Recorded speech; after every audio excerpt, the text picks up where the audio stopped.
Kembali lagi di channel YouTube Mat Jabes. Hari ini tepatnya 23 hari setelah tanam ya. Nah, kemarin umur 20 hari setelah tanam, terung saya sudah mulai mengeluarkan bunga ya. Nah, tepatnya pada usia 23 hari saya melakukan pemupukan NPK Grower dan MKP Paktani ya, khususnya pada masa generatif. Nah, jadi saya menggunakan air 10 liter ya. Di dalam satu ember ini air 10 liter.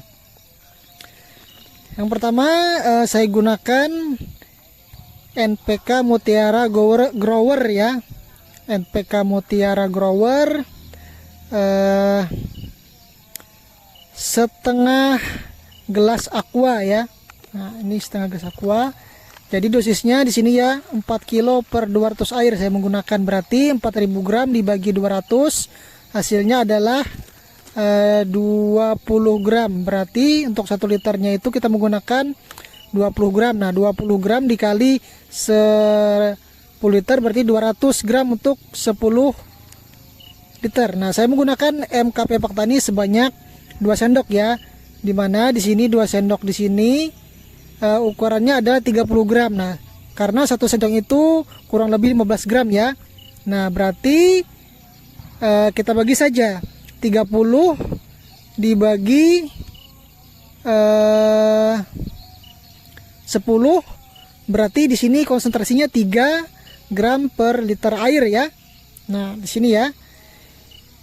Tepatnya ini adalah 23 hari setelah tanam, karena 20 hari setelah tanam kemarin tanaman terung ungu saya sudah mulai berbunga, dan saya gunakan pupuk susulan ya, tepatnya pemupukan pada masa generatif menggunakan pupuk NPK Mutiara Grower dan MKP Paktani. Nah, jadi teman-teman ya, bagi teman-teman yang ingin melihat tips saya, yaitu umur 20 hari sudah mulai berbunga tanaman terung, bisa menyimak video saya sebelumnya ya, yang ada di playlist terong ungu di channel YouTube Mat Jabes. Nah, jadi di sini saya menggunakan dosis rendah ya. Adapun di sini dalam tiap tanamannya saya siramkan air pupuk sebanyak 220 ml ya, atau 1 gelas aqua. Nah, teman-teman, saya di sini dalam masa generatif melakukan pemupukan seminggu 1 kali ya. Berbeda pada masa vegetatif. Biasanya pada masa vegetatif saya lakukan pemupukan 10 hari sekali. Namun pada masa generatif di sini jarak pemupukan saya persingkat ya, yaitu 7 hari sekali. Yang mana pada masa generatif di sini tanaman kita lebih membutuhkan unsur hara ya. Karena yang pertama berkaitan dengan proses pembentukan bunga dan juga proses pembesaran buah. Nah, itulah kenapa saya lebih senang menggunakan dosis pupuk yang rendah, tetapi jarak pemupukannya lebih saya persingkat. Nah, itu ya. Itu juga cara menginisiatif agar tanaman kita tidak kelebihan dosis. Nah, karena nanti ketika kelebihan dosis itu berdampak buruk pada tanaman kita ya. Yang pertama menyebabkan pembengkakan pada biaya perawatan.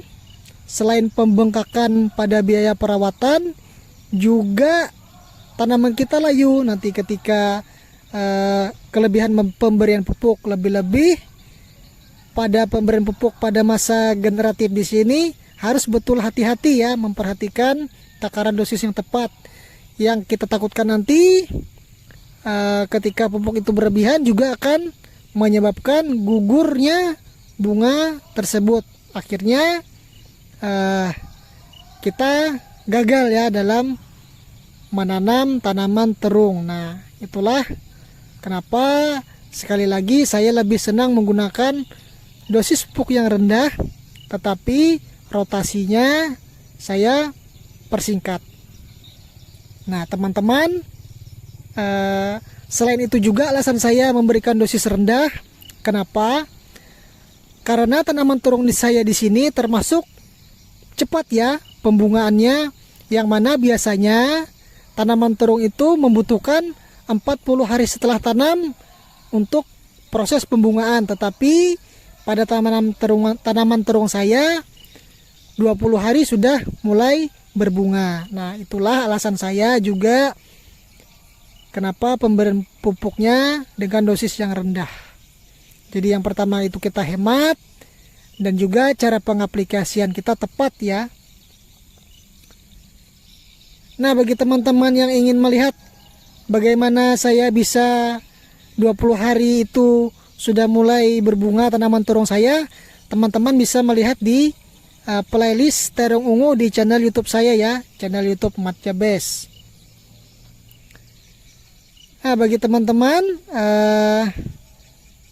inilah kegiatan saya pemupukan terung ungu pada masa generatif, yang mana pemupukan di sini saya lakukan pada pagi hari ya. Teman-teman juga bisa melakukannya pada sore hari, tergantung jadwal teman-teman.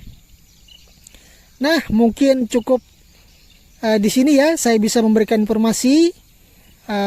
Semoga video ini bermanfaat dan juga memberikan inspirasi, informasi dan manfaat terhadap teman-teman semua.